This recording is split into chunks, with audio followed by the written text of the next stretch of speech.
Membuka usaha toko listrik retail. Usaha tidak akan terrealisasi apabila hanya sebatas dipikirkan dan direncanakan saja, dibayangkan tanpa segera bertindak dan memulai melaksanakan apa yang menjadi angan-angan. Segeralah ambil aksi untuk mengeksekusi angan-angan menjadi sebuah perbuatan nyata apapun resikonya. Karena berbuat masih jauh lebih baik daripada tidak melakukan apa-apa. Meminjam sebuah ungkapan yang selalu membekas dalam benak saya, mulailah berwirausaha apapun keadaan Anda saat ini. Usaha yang sukses dimulai dari merangkak, berdiri lalu berjalan dan kemudian baru berlari. Hingga saat ini kalimat tersebut menjadi motivasi kuat dalam menjalankan usaha. Sekecil apapun usaha yang kita tekuni, proses tersebut pasti dilalui. Memulai usaha menjual alat-alat listrik tidaklah semudah yang dibayangkan. Kita harus mempunyai referensi sebagai tempat untuk belajar dan mengenal seluk-beluk usaha menjual alat-alat listrik atau bisa disebut tempat magang.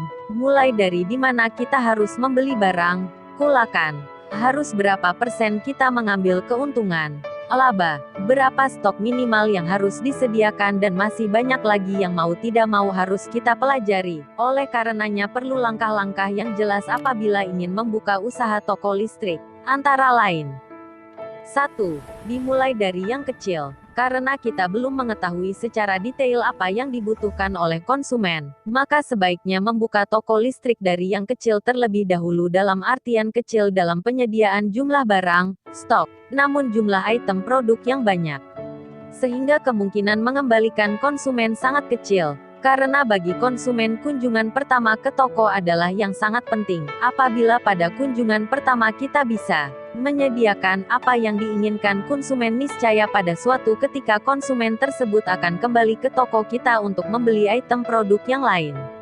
Begitupun sebaliknya, jika pada kunjungan pertama kita tidak bisa menyediakan apa yang mau dibeli, jangan harap konsumen tersebut akan kembali lagi di lain waktu.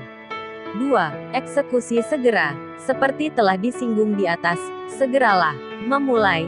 Jika sudah memiliki angan-angan dan rencana, segera dieksekusi, jangan ditunda-tunda. Mulailah dengan mensurvei beberapa lokasi. Terkadang ada kesalahan dalam mencari lokasi.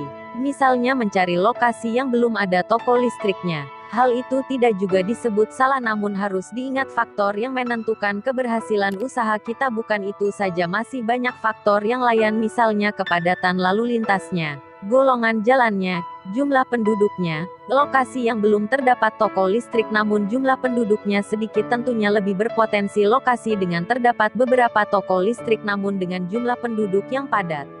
Toko-toko tetangganya atau di sekelilingnya. Dan yang tak kalah penting adalah mencari supplier dengan harga yang bersaing. Proses retur barang mudah. Jarak tempuh yang dekat dengan toko kita. 3. Buka dengan segera. Sebelum membuka toko listrik, kita harus menyiapkan modal lalu berbelanja, kulakan.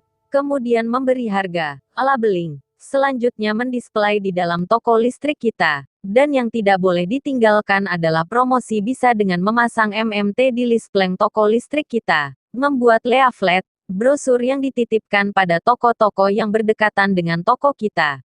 4. Harus selalu sabar. Musuh yang sangat berat bagi wirausahawan adalah putus asa yang bersumber dari sifat tidak sabar, inginnya serba instan.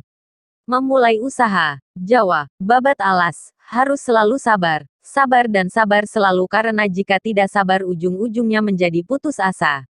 Prinsip tidak boleh patah semangat pantang putus asa, karena jika putus asa maka selesailah semua dan impian menjadi wirausahawan tidak bakal tercapai. Harus terus menyemangati diri sendiri karena usaha toko listrik adalah usaha yang menguntungkan dan prospektif.